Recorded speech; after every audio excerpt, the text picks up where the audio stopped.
Boa noite, irmãos.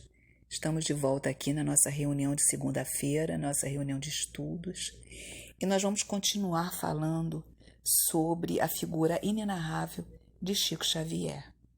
Ressalvo que eu já falei anteriormente, sobre a sua infância, sobre a sua trajetória até o espiritismo,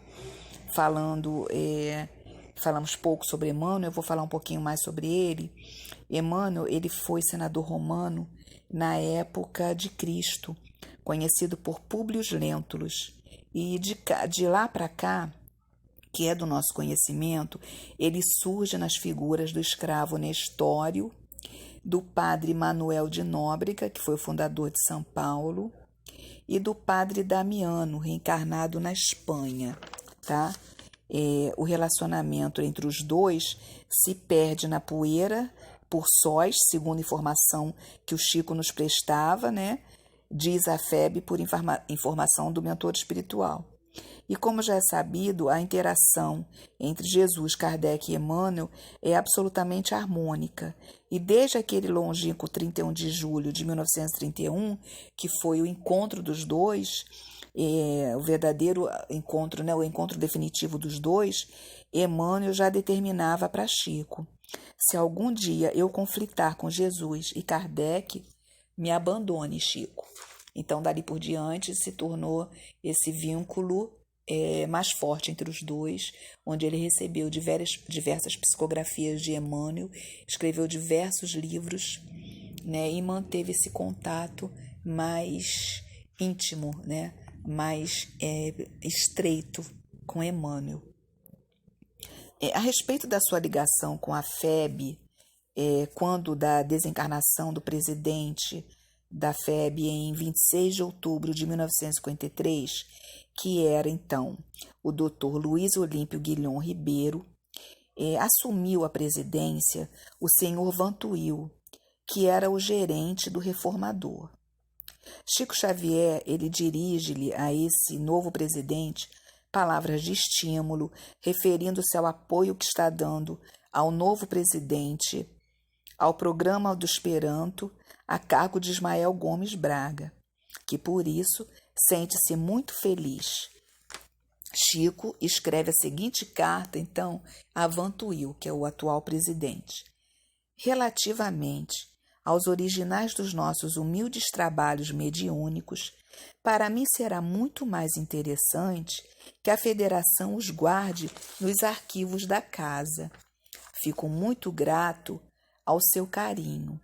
Havia pedido a restituição dos mesmos porque, tendo tido necessidade, em 1942, de rever algumas páginas de Paulo e Estevão, pedi à livraria me emprestasse o original do livro, crendo que estivessem sendo arquivados.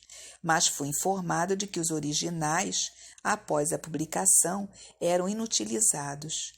Felizmente, ainda tínhamos aqui uma cópia que descobri depois, por ter sido guardada por um companheiro da doutrina, que muito me ajuda no serviço da datilografia, e que pude, assim, fazer a consulta. Desde então, pedi ao nosso amigo Sr. Carvalho que me enviasse os originais, de que não precisasse, porque ficariam guardados conosco. Tenho aqui apenas o original de renúncia, porque os anteriores a esse livro não foram arquivados. O meu amigo daqui, porém, o qual já me referi linhas acima, tem cópias a carbono. E isso me alegra, porque tinha receio de não ficarmos com cópia alguma dos trabalhos, senão as publicações, já que você, porém, quer fazer o grande obséquio de arquivar aí os originais. Creia, meu bom Vantuil, que isto me conforta e alegra muitíssimo. Não digo isto por mim, pois bem sei de que nada valho, mas é que a obra de Emmanuel costuma ser atacada de vez em quando pela ignorância de algumas criaturas sem claridade do Evangelho, e será sempre útil que tenhamos esses originais em mão para qualquer exame, não acha você? Chico Xavier, então, a gente vê aqui que ele não é apenas o médium, um meio para a comunicação dos benfeitores espirituais, mas ele é também o zeloso guardião desse tesouro espiritual, atento e vigilante em todos os instantes para que a obra não seja atingida.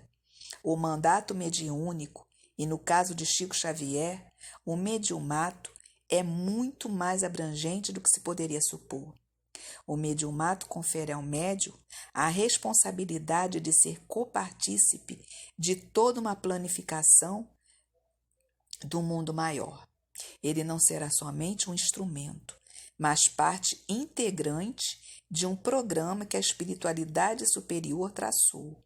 Portanto, plenamente identificado com os objetivos a serem alcançados e pelos quais labora de comum acordo e sintonia com os que na esfera espiritual também sejam partes dessa programação. O médium torna-se o representante dos espíritos benfeitores no plano terrestre.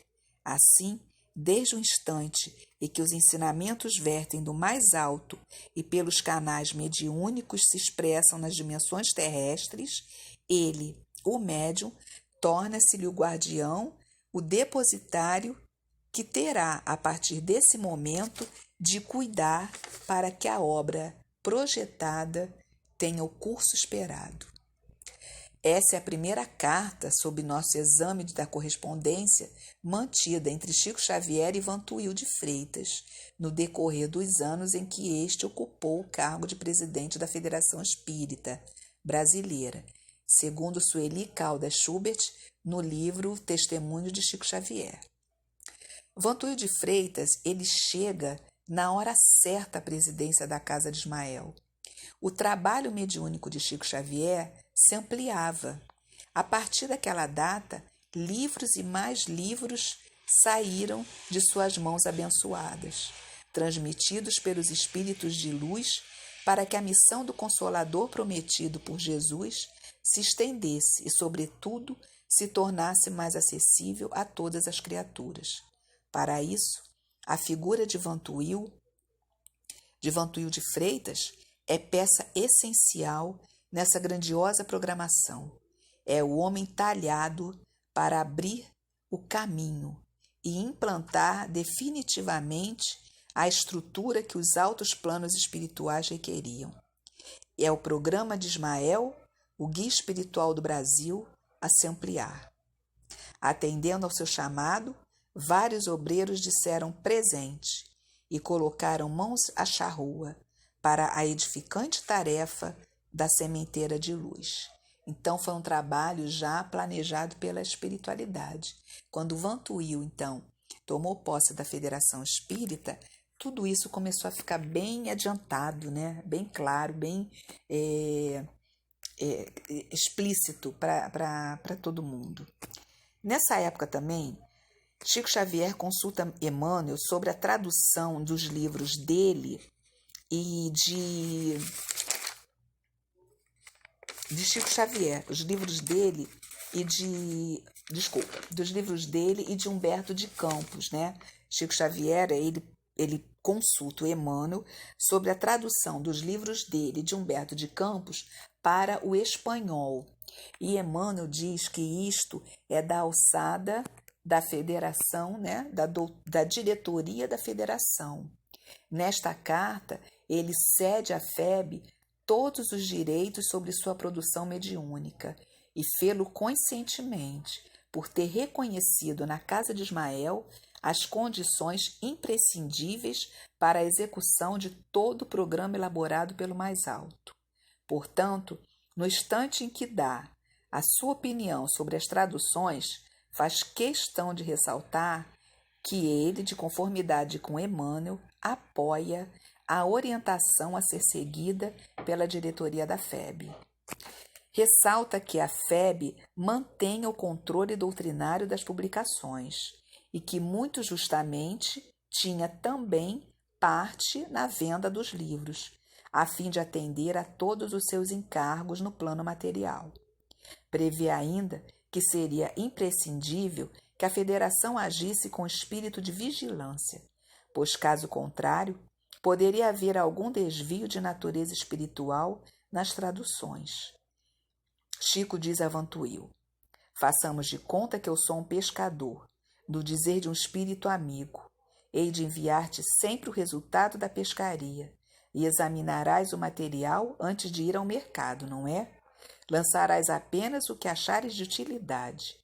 Somente a plena identificação, então, entre Chico Xavier e Vantuil de Freitas justificariam essa frase e esse pedido, né? E Chico, ele está, então, seguro e confiante na fidelidade de Vantuil, ao compromisso assumido que deixa a seu encargo a seleção de suas páginas psicografadas. Então, ele está tão seguro do trabalho de Vantuil que ele deixa ao encargo dele selecionar as páginas psicografadas. É de relevância o fato de Chico ser denominado pescador por um espírito amigo. E é ele próprio, diz a Vantuil: façamos de conta que sou um pescador. Admite o fato apenas como hipótese ou comparação. O tempo veio demonstrar o quanto de acerto houve na palavra desse espírito amigo, pois Chico Xavier foi toda a sua existência um verdadeiro pescador de almas, tal como os apóstolos e os missionários de Jesus. Houve vários boatos também referente a essa amizade e confiança de Chico com Vantuil e sua relação com a Febe. E ele escreve então a Vantuil: em Belo Horizonte, amigos nossos em doutrina proclamaram de público que o Chico Xavier não passa de uma propriedade da Federação. Outros me escrevem me perguntando qual foi o preço pelo qual me vendi a ela. Confrades da própria Bahia costumam escrever-me começando assim: prezado amigo Chico Xavier, você que se enriqueceu com a literatura mediúnica, envie-nos tanto para auxiliar-nos nisto ou naquilo.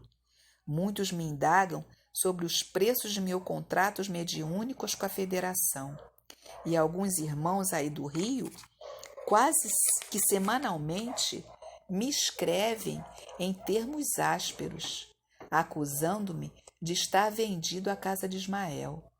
A princípio, incomodava-me. Hoje, porém, deixo que digam o que quiserem, e isso ainda me serve de confortadora advertência, porque se muitos dos nossos companheiros de crença não podem compreender a amizade de um médium a uma instituição venerável como a Federação, que esperar dos nossos inimigos gratuitos? Temos de ouvir-lhes as leviandades, receber-lhes os golpes e seguir em frente. Chico inicia essa carta aconselhando a Vantuil de Freitas a não se incomodar com os boatos da confusão.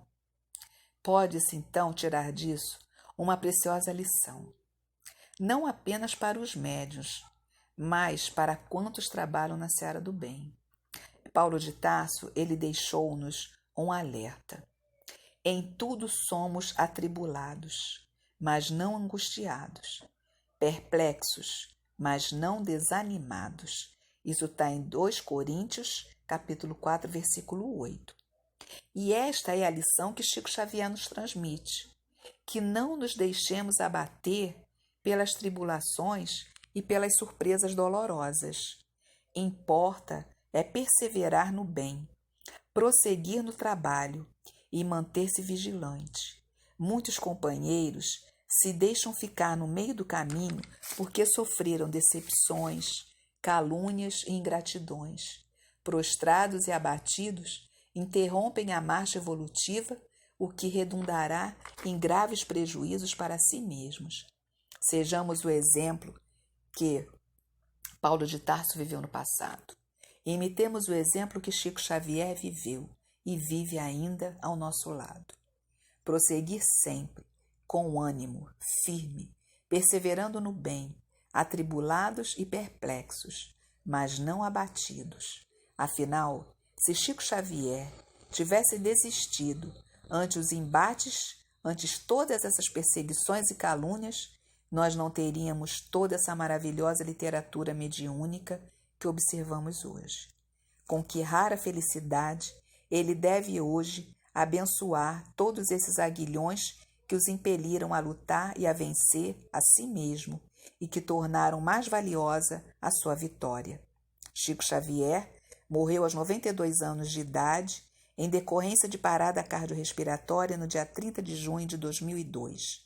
Segundo o depoimento de Maria Elisa, amiga de Chico, ela ia visitá-lo todos os domingos. E quando ela chegou ao hospital onde ele se encontrava internado, às 13 horas, ele estava deitado e ela perguntou se ele gostaria de ir para a sala assistir um pouco de televisão, para assistir à festa pelo pentacampeonato da seleção brasileira da Copa do Mundo. Ele consentiu e eu fiquei ali com ele o tempo todo, rindo e conversando. Ora, a gente ria, ora a gente ficava emocionado de ver tanta comemoração, relembrou ela. Mas naquele dia a despedida foi especial. Foi uma emoção muito grande, porque ele se despediu com muita emoção. Beijou as minhas mãos, agradeceu e me desejou que eu fosse com Deus e que Deus me abençoasse. E eu, assustada, falei ao Chico: eu que tenho que agradecer ao Senhor por ter oportunidade de estar aqui. Eu saí, voltei, dei uma olhada para trás, pus um beijo na mão, soprei para ele, ele abanou a mão para mim e eu fui embora, contou Maria Elisa. Segundo Eurípides Higino, filho de Chico Xavier, ele sempre dizia que ia desencarnar ou morrer no dia que o Brasil estivesse em festa e que eu não ia ter tempo para pensar na morte dele. E realmente foi assim. Então nós sabemos, né? A história de Chico é imensa. É muita coisa para se falar dele. Falamos assim algumas coisas que pincelaram, né? Que nos deram um pouquinho mais de conhecimento da sua vida, né? Então que tenhamos sempre esse exemplo do Chico, um lutador, um homem de bem, um homem que só era amor, né?